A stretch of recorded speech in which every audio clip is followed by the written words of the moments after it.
नमस्कार विद्यार्थी मित्रांनो, आज आपण या व्हिडिओमध्ये प्रॅक्टिस सेट 1.2 सोडवणार आहोत. सोडूया. प्रश्न ॲज इट इज ब्लँक पेजेसवर लिहून घेतलेला आहे. पहा, हे दिलेले पॉईंट्स हे नंबर लाईनवरील पॉईंट्स आहेत आणि त्यांचे कोऑर्डिनेट आपल्याला इथे दिलेले आहेत. म्हणजे पॉईंट्स आणि कोऑर्डिनेट दिलेले आहेत. त्यावरून आपल्याला सेगमेंट डी आणि सेगमेंट ए बी या दिलेल्या पेअर सेगमेंटच्या कॉन्ग्रंट आहेत किंवा कॉन्ग्रंट नाहीत हे ठरवायचं आहे. त्यासाठी आपल्याला या सेगमेंटची लेंथ किती आहे हे काढावे लागेल. पहा, सेगमेंट डी ई आणि सेगमेंट ए बी आपण चेक करू. Segment D E and segment A B यांची आपण लेंथ काढून घेऊ. आता सेगमेंट डी ईची लेंथ काढू आपण. फॉर सेगमेंट डी ई तर आता कोऑर्डिनेट ऑफ डीचा कोऑर्डिनेट -7 आहे. Coordinate of D -7. Coordinate of E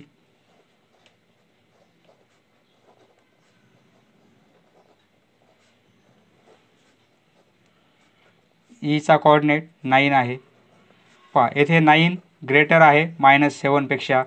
मग आता सेगमेंट डी ही लेंथ किती असेल? पहा, मोठ्या नंबरमधून छोटा नंबर मायनस करणार म्हणून मायनस आणि -7.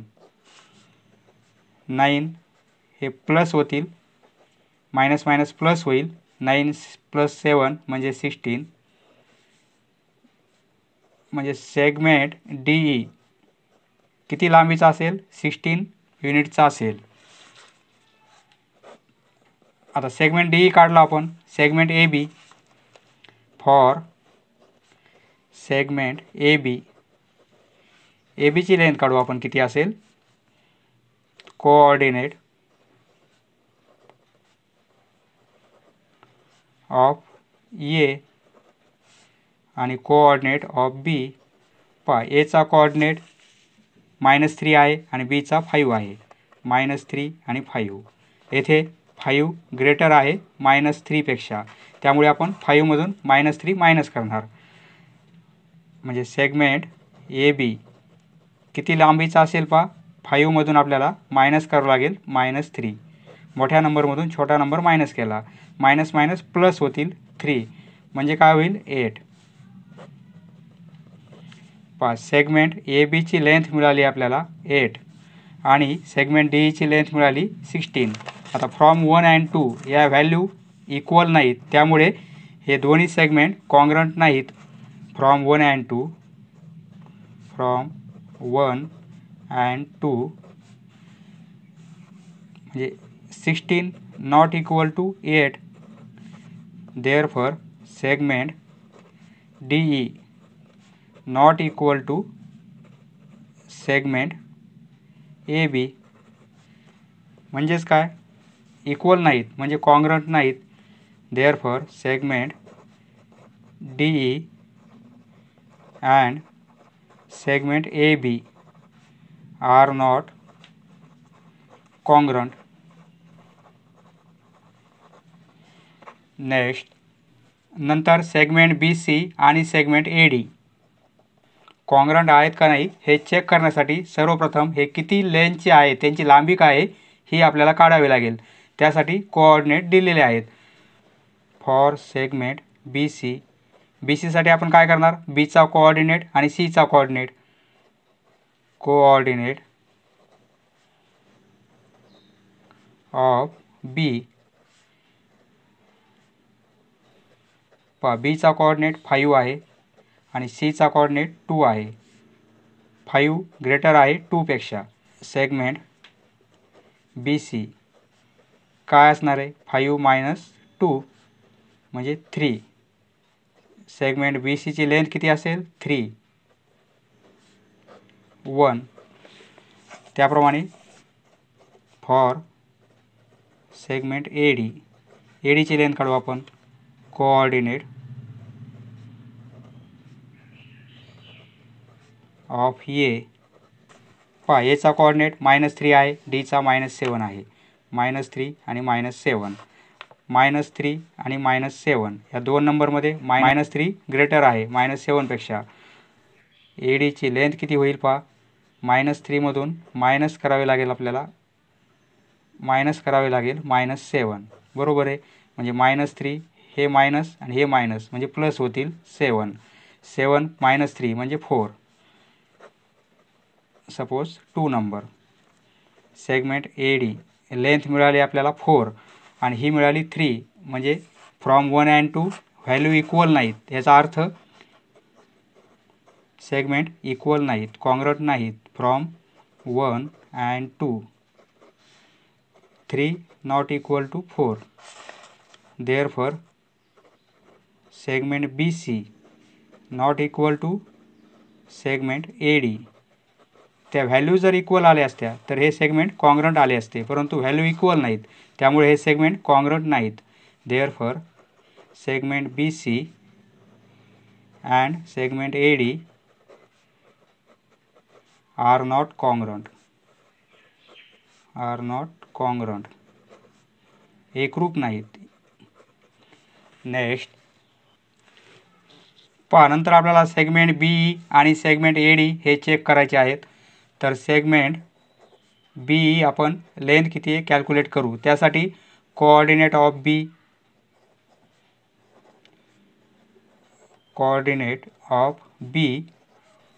पहा, बीचा कोऑर्डिनेट 5 आहे, ईचा कोऑर्डिनेट 9 आहे.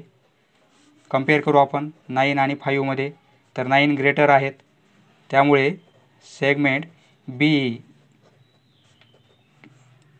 लेंथ काय असणार आहे 9 - 5. मोठ्या नंबरमधून छोटा नंबर मायनस केला तर काय होईल 4.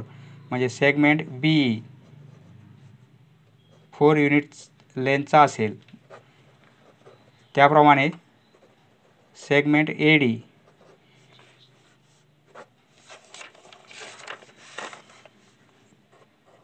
येथे आपल्याला कोऑर्डिनेट ऑफ ए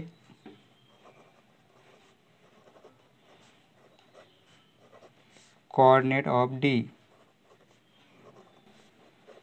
पहा, एचा कोऑर्डिनेट -3 आहे, डीचा -7 आहे. -3 -7 -3 आणि -7 या दोनमध्ये -3 ग्रेटर आहे, बरोबर आहे. त्यामुळे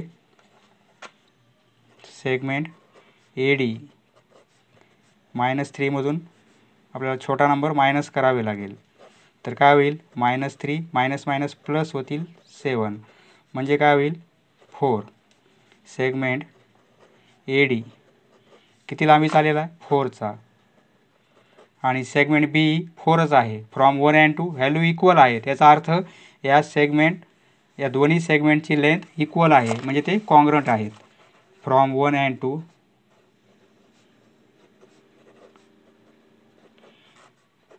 4 इक्वल टू 4, म्हणजे काय सेगमेंट बी इक्वल आहे सेगमेंट ए डीला. Therefore segment B and segment A D are congruent.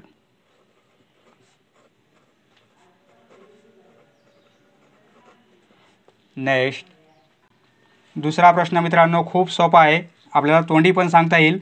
Point M is the mid point of segment A बी.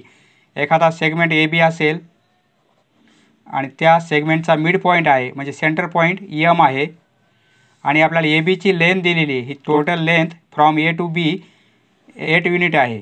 तर लेंथ ऑफ ए एम, तर हे डिस्टन्स किती असेल पहा. सेंटर पॉईंट आहे एम, त्यामुळे हे दोन भाग इक्वल असतील, बरोबर आहे.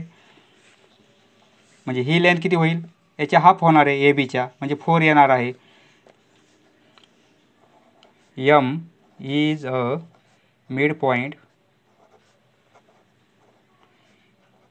Of segment A B. Mid point असल्यामुळे A M equal to M B होईल. A M equal to M B. But A बीची लेंथ किती आहे 8, त्यामुळे ए एमची लेंथ किती होईल, ए बीचे हाफ होईल, हाफ इंटू ए बी. पहा हाफ ए बीची लेंथ 8 आहे, 4. Therefore AM equal to 4. Next तिसरा प्रश्न पहा, आताच्या प्रश्नासारखाच प्रश्न आहे. Point P is the mid point of segment CD. CD हा एक सेगमेंट आहे. समजा हा CD सेगमेंट आहे, त्याचा मिड पॉईंट P आहे, सेंटर पॉईंट P आहे. म्हणजे हे दोन पार्ट इक्वल आहेत, CP आणि PD. बरोबर आहे. CPची लेंथ आपल्याला 2.5 दिलेली आहे. 2.5 हे डिस्टन्स 2.5 आहे. तर फाइंड CD म्हणजे ही टोटल डिस्टन्स किती असेल. पहा, मिड पॉईंट असल्यामुळे हे दोन पार्ट इक्वल आहेत, म्हणजे हे पण 2.5 येणार आहे PD. मग CD काय होईल, CP प्लस PD. याप्रमाणे आपल्याला काढता येईल. P is a mid point of segment CD. Mid point असल्यामुळे काय होईल, CP equal to PD. CP equal to PD. मग CD किती होईल, therefore CD equal to CP plus PD. आणि हे दोन्ही लेंथ 2.5 होतील. पहा, 2.5 plus 2.5 5. Therefore CD equal to 5. Total distance 5 येणार आहे. नेक्स्ट पहा, येथे आपल्याला 3 सेगमेंट दिलेले आहेत, AB, BP आणि AP. यांचे मेजरमेंट पण आहेत. AB 5 सेंटीमीटरचा सेगमेंट आहे, BP 2 सेंटीमीटरचा सेगमेंट आहे आणि AP 3.4 सेंटीमीटरचा आहे. तर कम्पेअर द सेगमेंट्स म्हणजे यांची कम्पेअर करायची, आपल्याला तुलना करायची, कोणता लहान आहे कोणता मोठा आहे. तर पहा, सर्वात मोठा कोणता आहे, AB आहे 5. त्यापेक्षा लहान काय आहे, 3.4चा आहे. आणि त्यापेक्षा लहान 2 आहे. म्हणजे हा सर्वात मोठा आहे, हा त्यापेक्षा लहान आहे आणि हा त्याच्यापेक्षाही लहान आहे. म्हणजे हा सर्वात मोठा आहे, हा त्यापेक्षा, अशी तुलना करता येईल आपल्याला. पहा, 5 म्हणजे काय, AB. AB is greater than AP is greater than BP. अशी तुलना करता येईल आपल्याला. किंवा असंही लिहिता येईल आपल्याला, 2 सगळ्यात लहान आहे, त्यापेक्षा मोठा काय आहे 3.4, किंवा त्यापेक्षा मोठा काय आहे 5, किंवा असंही लिहिता येईल. नेक्स्ट 5वा प्रश्न मित्रांनो, त्यातील पहिला प्रश्न, write the name of the opposite ray of RP. पहा, RP हा रे, याचा अपोजिट रे कोणता आहे. तर अपोजिट रे कसे असतील, हा रे आपण घेतला एक, समजा PQ हा एक रे आहे, त्याचा अपोजिट रे म्हणजे हा एंड पॉईंट कॉमन पाहिजे आणि त्याच्या अपोजिट डायरेक्शननं पाहिजे. तर हा R पॉईंट कॉमन घ्यावा लागेल आपल्याला आणि त्याच्या अपोजिट डायरेक्शननं हा रे होईल. म्हणजे कोणता रे होईल, एकतर RS होईल किंवा RT होईल. RS होईल किंवा RT पण घेता येईल आपल्याला. म्हणजे अपोजिट रे ऑफ RP. या RPचा अपोजिट रे कोणता असेल, हा असेल. पहा, RS इज रे RS और रे किंवा RT, हा पण होईल RT.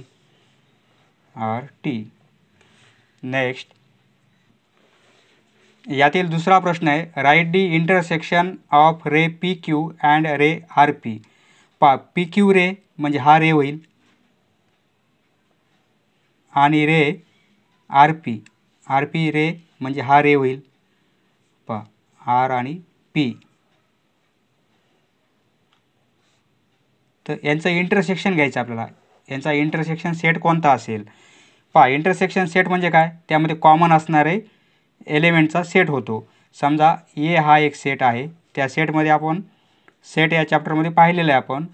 समजा हे 3 एलिमेंट A सेटमध्ये आहेत आणि B हा एक सेट आहे, त्यामध्ये एलिमेंट 1 2 3 4 आणि 5 आहेत.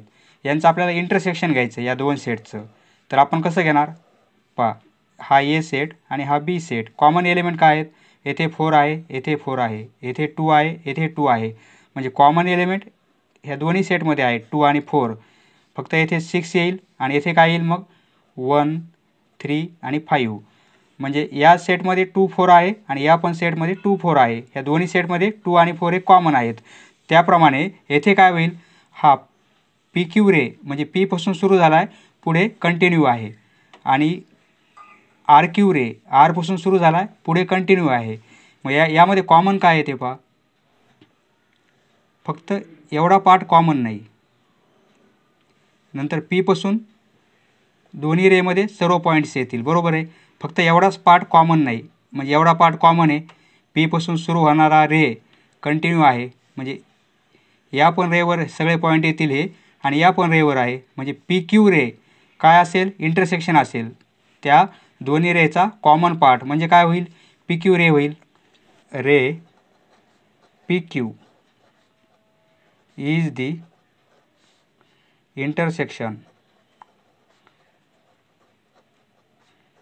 of ray PQ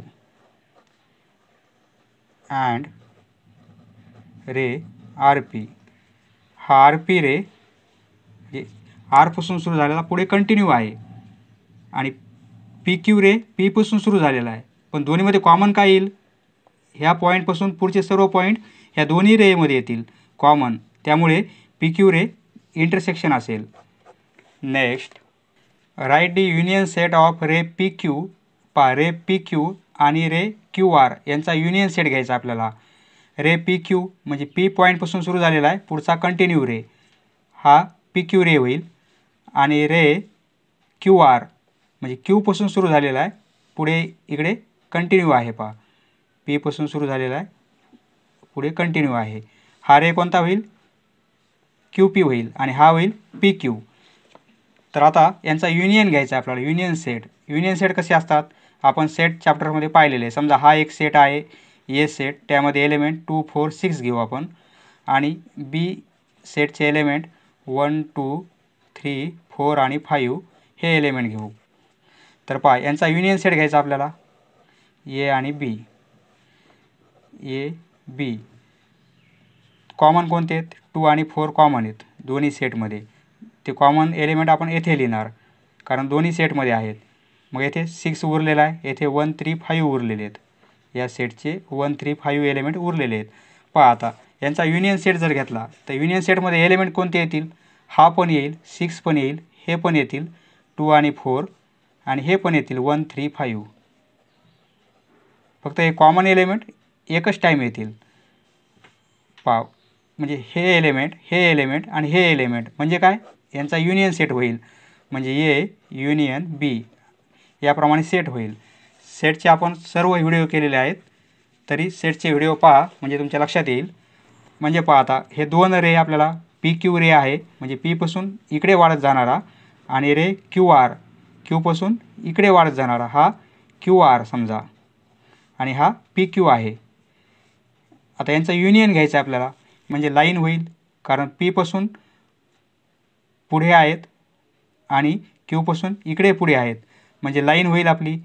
P Q he line घेता येईल आपल्याला. पहा पी क्यू लाईन कशी होईल म्हणजे कंटिन्यू वाढत जाईल आणि ही पण कंटिन्यू वाढत जाईल. त्याप्रमाणे हा पण रे वाढत जातो आहे आणि हा पण रे वाढत जातो आहे म्हणजे युनियन काय येईल, ही लाईन तयार होईल, line P Q. P Q घेतला, लाईन पी क्यू घेतली तरी चालेल किंवा लाईन क्यू आर ही पण लाईन घेता येईल आपल्याला. पहा ही लाईन क्यू आर ही पण लाईन आपल्याला घेता येईल, क्यू आर लाईन और लाईन क्यू आर. हे काय असतील, त्यांचे युनियन सेट असतील. नेक्स्ट, येथे मित्रांनो state the rays of which segment Q R.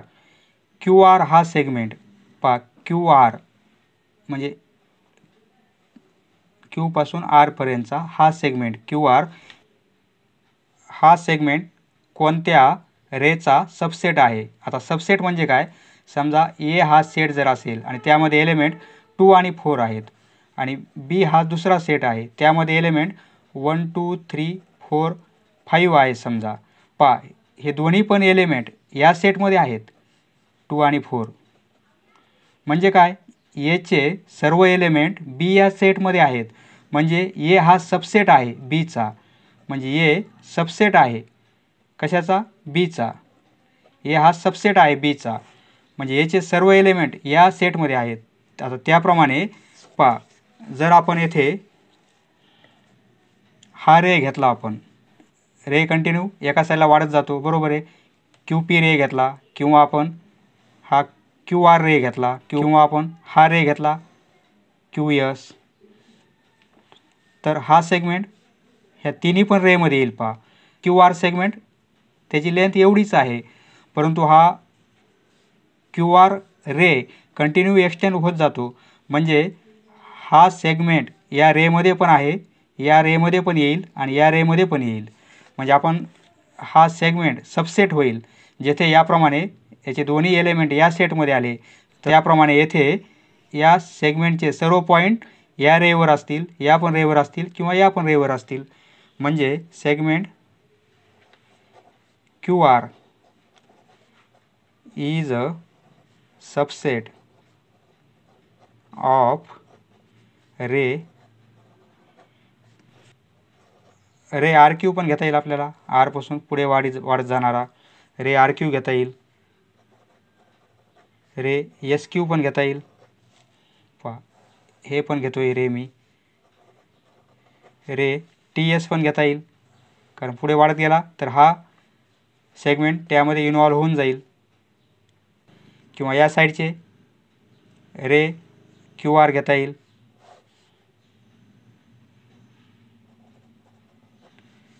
Q R ray Q S किंवा क्यू टी.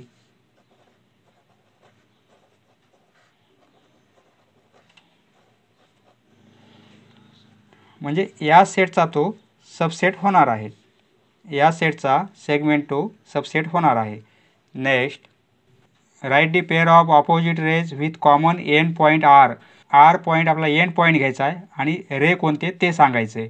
तर येथे पहा, आर पॉईंट घेतला आपण तर हा एक रे होईल आणि त्याचा अपोजिट रे हा होणार आहे. म्हणजे रे कोणता होईल, रे आर पी, तर त्याचा अपोजिट रे कोणता होईल, आर एस. अपोजिट आर पीचा अपोजिट रे आर एस. किंवा आपण रे हा घेतला आर टी, रे आर टी, अपोजिट रे कोणता होईल, तर हा घेता येईल आपल्याला आर क्यू. नेक्स्ट, 6वा प्रश्न, राईट एनी टू रेज. कोणतेही दोन रेज लिहायचे आहेत आपल्याला with common end point yes. Common end point त्यांचा यस पाहिजे. पा यसपासून आपल्याला रेज लिहायचे आहेत कोणतेही दोन. हा लिहिता येईल आपल्याला रे एस पी, पा रे हा पण लिहिता येईल यसपासून या साईडला गेलेला एस टी, किंवा एस क्यू करता येईल, एस पी करता, एस आर लिहिता येईल. नेक्स्ट, पहा 7वा प्रश्न, write the intersection set of ray S P.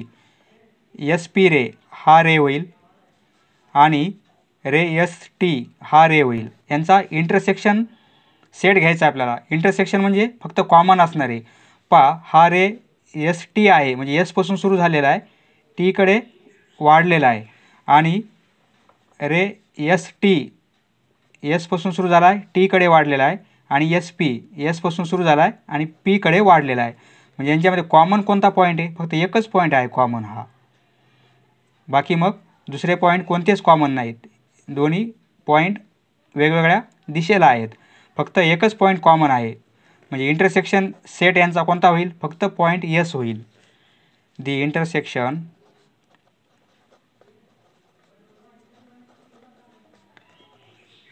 Set of ray SP and ray ST is only point S, only one point, that is S. Next 6वा प्रश्न मित्रांनो खूप सोपा आहे पहा.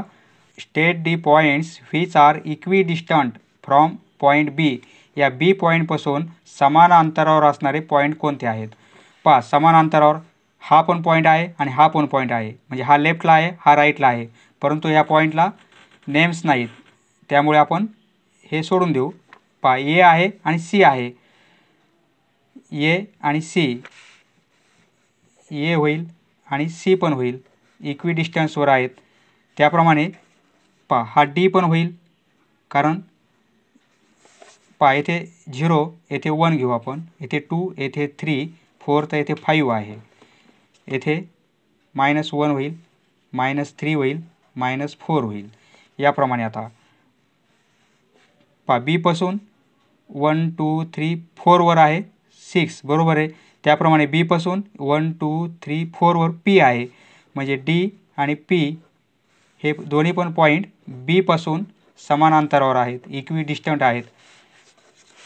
पहा write the pair of points equidistance from Q. Q पासून समान अंतरावर असणारे कोणते आहेत? पहा हा पण आहे एल आणि यू, हे पण दोन होतील. एल राईटला आहे आणि यू लेफ्टला आहे, म्हणजे हे दोन्ही पण क्यू पासून समान अंतरावर आहेत. त्याप्रमाणे आर पण आहे आणि पी पण होईल. क्यू पासून म्हणजे एल आणि यू हे दोन पॉईंट होतील, एल आणि यू बरोबर आहे. नंतर क्यू पासून पी आहे, जेवढ्या दूर पी आहे तेवढ्याच दूर क्यू पासून आर आहे, हे होतील क्यू पासून समान अंतरावर असणारे एल आणि यू, पी आणि आर. पहा तिसरा प्रश्न find distance between you and V.